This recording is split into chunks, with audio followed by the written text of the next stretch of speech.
Hmm. Uh, huh?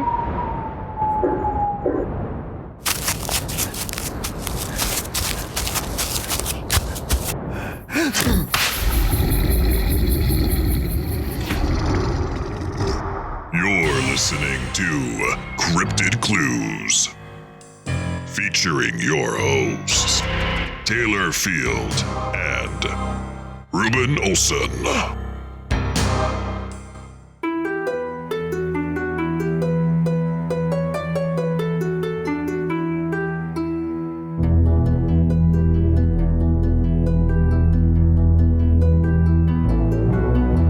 Hello, ladies and gentlemen. Welcome back to another episode of Cryptid Clues, Campfire Clues. I am your host, Taylor, and today we're going back into the newspaper clippings. And again, not for any specific cryptid or situation, but an assortment of different sightings and experiences. So I thought I would keep it easy this week. But before we get into that, a couple of plugs. You can find us on our website, CryptidClues.ca. Also on our social media channels, YouTube, Twitter, Facebook, and even on Patreon, where we get ad-free, exclusive, early episodes. And we also have an email, CryptidClues@gmail.com, if you want to say hello, share anything, just chat with us. Happy to say hi. But other than that, let's get into this. So to start us off, this clipping from February 26, 1976. I would associate with the Thunderbird. And for those new listeners, I did an introduction into the Thunderbird a few episodes ago, covering a multitude of sightings, and definitely a cryptid that Ruben and I will be revisiting more in-depthly. So, and I quote, "Teachers buzzed by big birds." 3 Southside School District teachers say their cars were buzzed Tuesday by 2 big birds with wingspans of 15 to 20 feet. One teacher said the mysterious bird was as big as a Piper Cub aircraft. Now, if you're unfamiliar with that model plane, definitely Google it real quick and you should instantly recognize it. And that it resembled a pteranodon, a flying reptile that lived 160 million years ago. Another teacher said one of the birds had a huge breast, a bony structure, and glided. The teachers were driving separate automobiles on an isolated road when they spotted the birds. Louis D. Sabato, director of the San Antonio Zoo, discounted the pteranodon theory. And I quote, "There's nothing in today's Texas that would be that," he said. "I know of nothing that looks like that, but I sure would like to have 2 of them for the zoo," he said. The zoo director said that birds would need 10-foot-long wings to have a wingspan of 20 feet. There are some awfully big seabirds that glide on the wind currents, and there are some big condors, but not in Bexar County, he said. Southside officials have instructed the teachers not to discuss the sightings on school time for fear of alarming students. And I quote, "We can't talk about this on school time," one teacher told the news. The teacher said it was the district's policy to avoid discussing non-school matters over the telephone on school time. Now, pterosaurs are definitely associated with Thunderbird sightings, but the zookeeper isn't necessarily in the wrong either, give or take 66 million years. To find 2 of them still kicking around would be quite the encounter. It's worth noting as well that the wingspan seems to be in line with other sightings, and even the gliding aspect. Previous reports I've read detail that a large bird would make these not-so-graceful flaps with its wings before making periodical glides over top. And that isn't the only account either for this big bird. San Antonio, Texas, South Texas specifically, has its own private unidentified flying object. A huge winged creature that glides silently through the streets at night, terrifying citizens and police. For want of a better name, residents are calling it Big Bird. Rumors of the bird, described as having a wingspan the length of an automobile, began on a school playground in Robstown, Texas 2 months ago. Reports from persons who claim they saw the huge bird led to tongue-in-cheek spoofs by a television station and newspaper, which were thought to have put the legend to rest. They didn't. Numerous sightings of Big Bird continue to come in from miles apart, especially in the lower Rio Grande Valley along the Mexican border. Last week, a Harlingen television station showed giant bird prints it photographed in a freshly plowed field in the area of Big Bird sightings. The prints showed a 3-toed impression 9 inches wide and 12 inches long. The same day, San Benito policemen Arturo Padilla and Homero Galvin, traveling in separate squad cars, reported seeing a huge bird with a 15-foot wingspan gliding through the Valley City. With a single flap of its wings, and I quote, "It more or less looked like a stork or a pelican type of bird," Padilla said. The wingspan, I guess, was about like a pretty good sized car, about 15 feet or so. The color was also white. End quote. So it seems the state of Texas was definitely subject to these things for quite some time. However, keeping with this theme of aerial encounters, let's move on to another newspaper clipping focusing more so on UFOs. And I quote, "Objects reported at many points along coast." Caught in the sights of a veteran photographer's camera as it flashed across Seattle skies, a weird silver flying disc was photographed here yesterday by Yeoman Frank Ryman of Coast Guard Public Information. The picture is the first ever taken of the mysterious high-speed objects, sighting by thousands in many parts of the United States, but particularly along the West Coast during the past 9 days. Yesterday, hundreds of people between San Diego and Seattle reported seeing the plate-like gleaming objects winging northward high in the sky at near supersonic speeds. Experienced cameraman Ryman dashed into his home at Lake City when excited neighbors called out that one of the discs was in sight to the south. And I quote, "I grabbed my speed graphic, press camera, and field glasses and ran back outside. The disc came over at about 9,500 to 10,000 feet. It was flashing brilliant silver in the sun." End quote. Ryman waited until the disc was directly overhead, and then he clicked his shutter. The strange gleaming object appeared to then change course slightly. So, quite amazing that he actually had the opportunity to photograph this.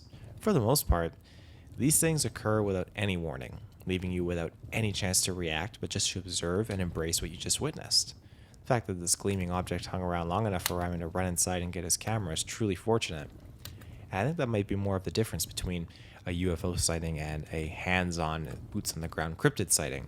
Whereas with the cryptid, it's a much more prolonged experience where you necessarily don't want to belong in that area and you need to get out. If you happen to stumble along a Bigfoot or a dogman, you are not going to immediately think, "Hey, let's pull up the phone and get a camera. Let's get a photo of this thing." You are most likely going to be escorted out or driven out because you're too terrified and afraid, and a photograph is the last thing you're going to do. Now, when you see from a distance a UFO or flashing lights in the sky, you have that moment to maybe react, get a camera out, but for the most part,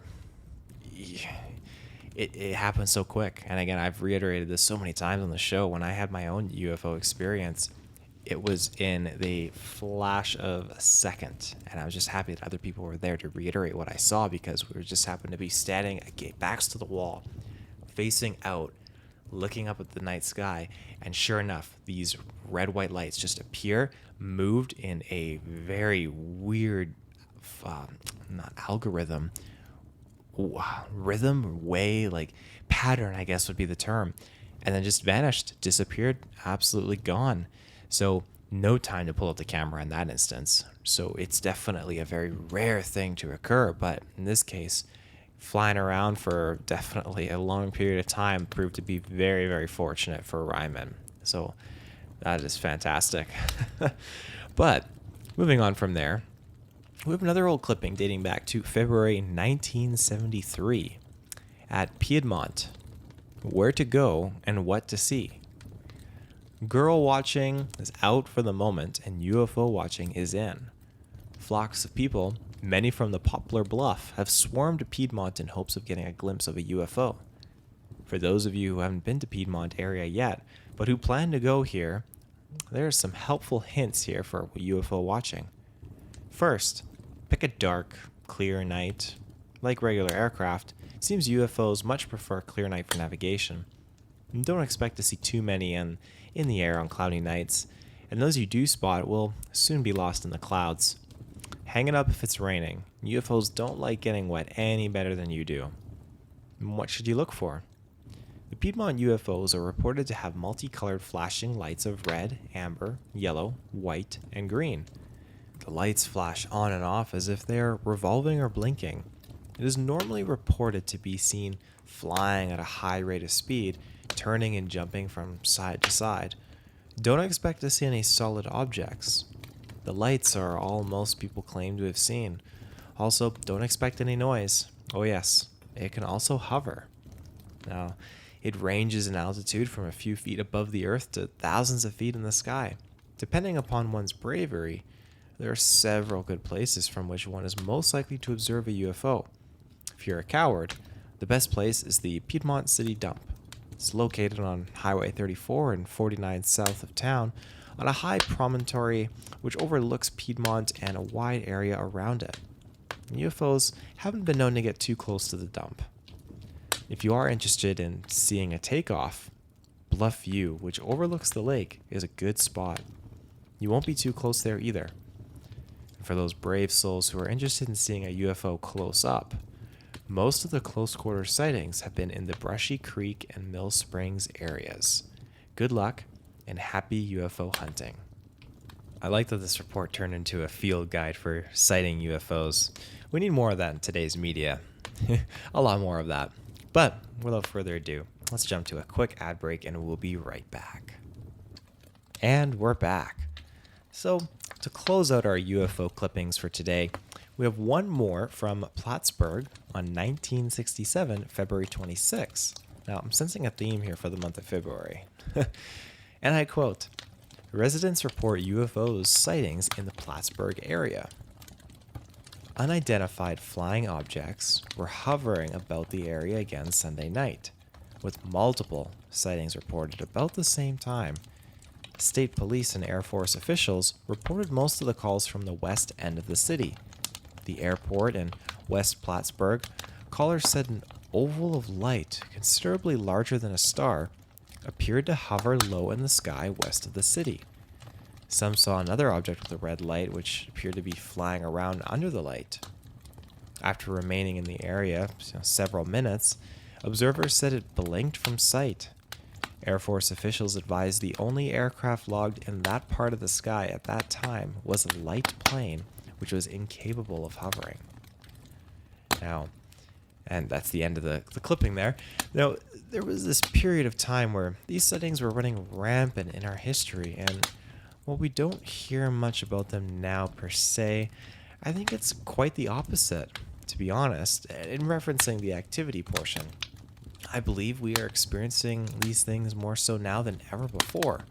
We just aren't necessarily paying attention. Additionally, no newspaper or news channel is really reporting on it unless they can spin some humorous undertone or aesthetic to it. It's usually an independent news station dedicated to this kind of real content, and it's a shame. Hopefully someday this linear narrative will kind of like break free a little bit. I'm not going like full conspiracy mode right now, but just reporting on some of these things more often than not. Something I always talk to Ruben about. Well, you see a news report about Bigfoot or aliens, and the news anchor just kind of like chuckles about it and smirks, and it's just a good paradox to the Polar Express when the boy is looking at the newspaper and it sees the boy pulling in the photo Santa's beard off, and he kind of chuckles like, yeah. And that's how I envision when these news anchors say, oh, must be, just another case of just always forever finding Bigfoot, and they kind of smile or whatever, and then people at home watching their TVs kind of chuckle and scoff like, yeah, that's what I thought. It's not real. I digress, but that's just kind of a narrative I kind of spin in my head of, I wonder if that's kind of how it goes.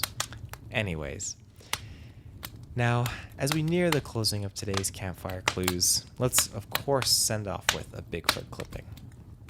And I quote, "Legendary creature reportedly sighted.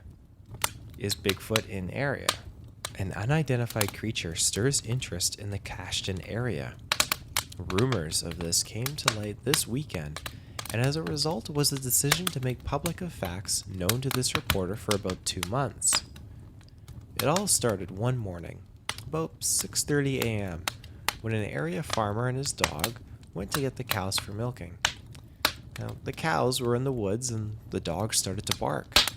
Suddenly, the farmer noticed a large creature, about 7 foot tall and covered with dark hair. The face was stubby like a human's. The creature, standing upright, tried to brush the dog away, and in doing so, some saliva from the creature got onto the dog.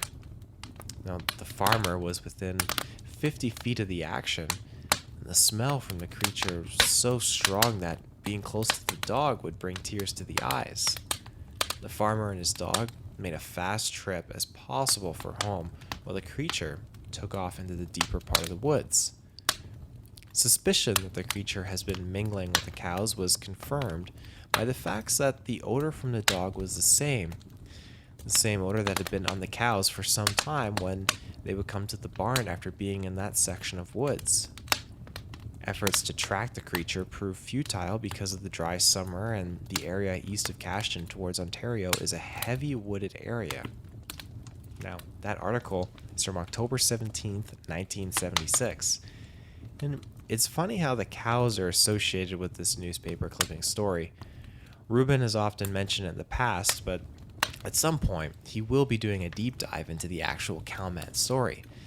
And that term cowman itself actually can be dated back to around the 1800s, where reports of livestock would be attacked by what was assumed to be wild men. And you know what? I think I'm going to dish out one more Bigfoot newspaper clipping here, just to end on a good note. So this one is from August 1st, 1883. Man or gorilla? Ottawa, Ontario, August 1st. Pembroke, about 100 miles north of Ottawa, has a lively sensation in the shape of a wild man 8 feet high and covered with hair. His haunts are on a Predis Island, a short distance from the town, and the people are so terrified that no one has dared to venture on the island for several weeks. 2 raftsmen, named Tuffet and Solomon, armed with weapons, plucked up sufficient courage to scour the woods in hope of seeing the monster. About 3 o'clock in the afternoon, their curiosity was rewarded. He emerged from a thicket, having in one hand a tomahawk made of stone and in the other a bludgeon. His appearance struck such terror to the hearts of the raftsmen that they made tracks for the boat, which was moored by the beach. The giant followed them, uttering demoniacal yells and gesticulating wildly. They had barely time to get into the boat and pull a short distance out onto the stream when he hurled the tomahawk after them. Striking Tuffet in the arm and fracturing it, Solomon fired 2 shots, but neither took effect. The giant, retreating hurriedly at the first sound of firearms, it is more than probable that the townspeople will arrange an expedition to capture, if possible, what Tuffet describes as a man who looks like a gorilla, wandering about in a perfectly nude condition, and with the exception of the face, completely covered with a thick growth of black hair. Now, you don't hear too many occurrences where Bigfoot are necessarily using tools. It makes me wonder if this is more in line with actually being more of a wild man, but the tool aspect is very fascinating. And this is something that I spoke to with Ruben when we talked about, this is a foreshadow to an upcoming episode, but we talked about how Bigfoot can mimic. And I think there's a lot of history behind that, where with natives or white settlers and all that, where Bigfoot can observe and watch and see the practices that are humanity engaged in and replicate it, whether it's based on genuine understanding of our practices. I'm trying to beat around the bush because I don't want to give away the topic for the future episode that me and Ruben did. It's definitely it's coming out in a couple of weeks. It's a good discussion. But what I'm getting at is watching and mimicking. There are some animals in the animal kingdom that do this after seeing how humans perform, and they adopt these mannerisms and employ them for their own use and benefit. And I wonder if that's the case with the Bigfoot in this sense. Do they see someone using a tomahawk or a bludgeon and think that would prove very beneficial for me to use to protect myself? I can't speak to that 100%, but I definitely do think there is credibility there where they see and they mimic. I mean, it seems like they do it with voices, so why not physical tools and weaponry? You never know. So that aside, that is all I got for this episode of Campfire Clues, so I hope you enjoyed it. We'll be back on Monday. Me and Ruben have a whole bunch of topics we're going to be getting into in these few upcoming weeks here, but Monday will be a good one. I believe it's the Mandela effect, so definitely check that out. Until next time, you can find us on our website, CryptidClues.ca, our social media channels, Twitter, YouTube, and Facebook, and on our Patreon where you get the ad-free exclusive early episodes. And if you want to send us an email, CryptidClues@gmail.com. Well, until next time, everybody, take care and stay safe.